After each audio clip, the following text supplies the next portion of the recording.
Assalamualaikum warahmatullahi wabarakatuh. Salam sejahtera untuk kita semua. Pertama-tama, marilah kita panjatkan puji syukur kehadirat Allah Subhanahu wa Ta'ala atas berkat dan rahmatnya.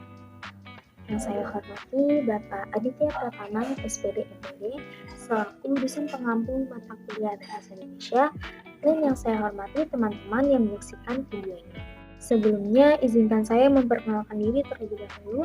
Nama saya Dewi Farinisha dengan NIM 22050-229. Saya dari Fakultas Keguruan dan Ilmu Pendidikan, Program Studi Pendidikan Bahasa Inggris kelas 1A, Universitas Islam Syekh Yusuf Tangerang. Di sini saya akan mempresentasikan hasil kerja saya yang berjudul Pentingnya Vocabulary dalam Pembelajaran Bahasa Inggris. Banyak dari kita pasti kesulitan dalam mempelajari bahasa Inggris. Yang seperti kita ketahui, bahasa Inggris merupakan bahasa internasional yang sering digunakan dalam berbagai aspek kehidupan sehari-hari. Hampir semua bidang teknologi, pendidikan, dan lain-lain menggunakan bahasa Inggris. Itulah mengapa penting bagi kita untuk mempelajari bahasa Inggris. Dalam Undang-Undang Sisdiknas Nomor 20 Tahun 2003, Pasal 33 Ayat 3, dijelaskan bahwa bahasa asing dapat digunakan sebagai bahasa pengantar pada satuan pendidikan tertentu untuk mendukung kemampuan berbahasa asing peserta didik. Dari pasal tersebut kita jadi tahu ya bahwa kita perlu mempelajari bahasa asing untuk mendukung kemampuan berbahasa asing kita. Lalu, banyak yang menganggap bahwa bahasa Inggris itu susah untuk dipelajari atau sangat asing, dikarenakan pengucapan dan kosakatanya berbeda dengan bahasa Indonesia yang biasa kita pelajari. Hal ini menyebabkan kurangnya minat terhadap pembelajaran bahasa Inggris karena kesusahan dalam kosakata tersebut. Menurut Suyanto, dalam pembelajaran bahasa Inggris, baik bahasa pertama, kedua, atau bahasa asing, pengajaran komponen bahasa merupakan bagian dari program bahasa. Nah, komponen bahasa itu terdiri dari 3, yaitu grammar atau tata bahasa, vocabulary, kosakata, dan yang terakhir ada pronunciation atau pelafalan. Namun, beberapa orang masih kurang dalam vocabulary, sehingga aspek dalam bahasa Inggris seperti writing, menulis, reading, membaca, listening, mendengarkan, dan speaking, berbicara menjadi terkendala. Lalu, menurut Sukin, kosakata diartikan sebagai the entire stock of words belonging to a branch of knowledge or known by individual.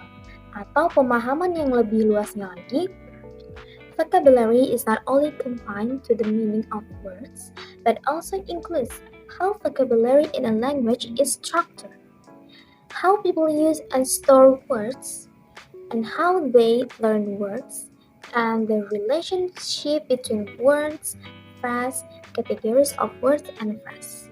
Nah, hal ini mengindikasikan bahwa kosakata bukanlah semata-mata kumpulan dari kata-kata yang kita hafal atau kita ketahui maknanya, tetapi juga proses belajar dalam merangkai kata-kata tersebut. Vocabulary adalah salah satu aspek pendukung grammar. Dalam listening, ketika kita mendengarkan percakapan atau mendengarkan sebuah lagu, dengan kosakata yang kita ketahui, maka kita dengan mudah mengerti arti dari apa yang kita dengar. Lalu dalam speaking, mengekspresikan atau menyampaikan sesuatu membutuhkan vocabulary atau kosakata. Dalam reading, ketika kita membaca sebuah bacaan, kita dapat lebih mudah mengerti setiap kosakata yang kita kuasai. Dan dalam writing, kita dapat menulis atau membentuk ide dengan kosakata yang sudah kita kuasai. Untuk menguasai bahasa Inggris, kita perlu berlatih berbicara atau menggunakan kosakata bahasa Inggris dalam kehidupan sehari-hari agar kita terbiasa dengan kebiasaan berbicara bahasa Inggris kita. David Wilkin menyebutkan yang dikutip oleh Thornbury, yaitu without grammar, very little can be conveyed. Without vocabulary, nothing can be conveyed. Nah, meskipun kita menguasai grammar dengan baik, namun tidak memiliki penguasaan vocabulary, maka tidak ada yang dapat kita ungkapkan. Dari sini kita bisa simpulkan bahwa ada 3 komponen bahasa, yaitu grammar, vocabulary, dan juga pronunciation. Tanpa adanya penguasaan vocabulary, maka tidak ada yang dapat kita ungkapkan. Lalu, penguasaan vocabulary ini dapat memenuhi 4 aspek dalam bahasa Inggris, yaitu ada writing, reading, listening, dan juga ada speaking. cara agar kita dapat menguasai vocabulary kita yaitu kita harus sering berlatih berbicara bahasa Inggris untuk memperbanyak kosakata kita. Sekian dari saya, terima kasih bagi teman-teman yang telah menyaksikan video ini. Saya harap teman-teman dapat memahami video ini dan semoga video ini menjadi sumber wawasan baru bagi teman-teman sekalian. Terima kasih.